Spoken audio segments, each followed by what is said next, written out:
See this tiny plane? Well, it's taking me 600 miles from Chicago to a small town in West Virginia I didn't even know existed. And here's the crazy part. This airline that nobody's heard of actually makes money flying to places most people can't find on a map.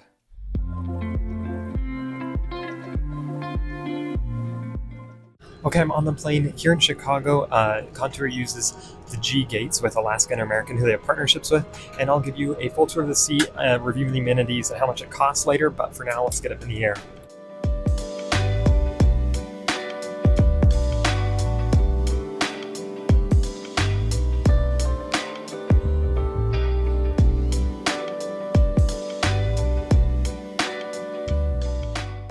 And now as we get up in the air, let me give you a tour on the seat. So first, as you can see, legroom is more of a suggestion. My feet cannot reach the seat in front of me. And you may think that Contour is an airline full of nice people who just want to give you lots of legroom. That's actually not true, and there's a real reason why there's a ton of legroom, and I'll tell you about that in just a minute. Also, if you're enjoying this video, I'd love it if you would subscribe. I'm trying to hit 8 billion subscribers. But back to the tour. There's a tray table which folds down. Obviously, way in front of you, you can barely reach it, which is fairly fine and sturdy. Unfortunately, there is no power, but this hour-and-a-half flight is one of the longest in Contour systems, so you probably don't need it. There's also no Wi-Fi, which is kind of a downer, but like I said, short flight, don't need a ton of entertainment. So overall, this is a great seat with more legroom than I could ever need. And speaking of the legroom, Contour gives you so much space because they're actually forced to. You see, Contour is a Part 135 carrier, which is very confusing, but here's the basics. In aviation safety, there are different parts that all airlines and aircraft operators fall under. Almost every major airline falls under Part 121, which is very restrictive in what an airline can and cannot do, but is also considered the gold standard in aviation safety. Charter airlines and commuter airlines operate under Part 135, and airlines like Contour have found loopholes to operate under this part. It is more flexible and gives them access to markets they otherwise couldn't serve, but it also means that they can't fly more than 30 passengers on a single flight. So CRJ-200 that would typically carry 50 passengers has been re-outfitted in the Contour interior to seat 30, which means each passenger gets a whole lot more legroom. Now, you might be wondering how Contour makes any money on these flights as they can't fly as many passengers as other airlines. And in fact, on my flight back from Lewisburg, there were only 8 people on board. I'll go over how they managed to make money, but first, it's time to eat a snack. And just about 15 minutes after takeoff, the flight attendant came around with a basket of snacks. I tried to get a video, but she pulled away when I videoed and it was awkward. And then she came around and just asked for our drink orders and then brought them to us, which was super nice. And so now I'm gonna enjoy my free snacks. Yay.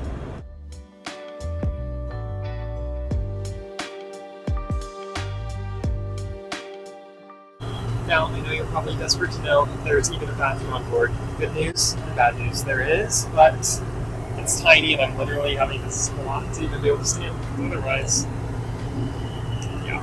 But hey, there's a bathroom. I can't complain. It has all the necessary things. Well, anyway, the town where I'm flying to today, Lewisburg, West Virginia, has a population of only 4,000 people.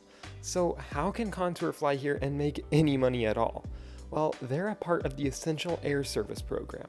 This is a move by the United States government that actually pays airlines to serve tiny markets like Lewisburg. So, Contour signs a contract with the government that says they will serve a specific market from a specific city for a certain amount of time. In this case, Lewisburg is served from both Chicago and Charlotte. They are then paid for this service and paid per passenger that they carry. So even though their planes might be near empty, Contour is still making money on these flights thanks to the Essential Air Service program.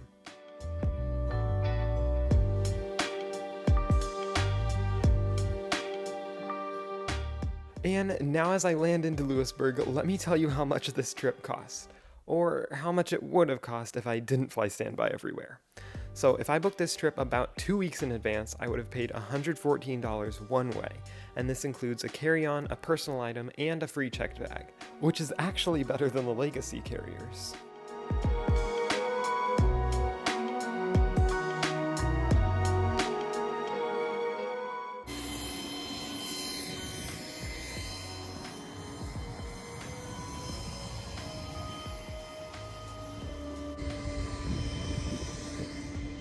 And just like that, I have made it to West Virginia.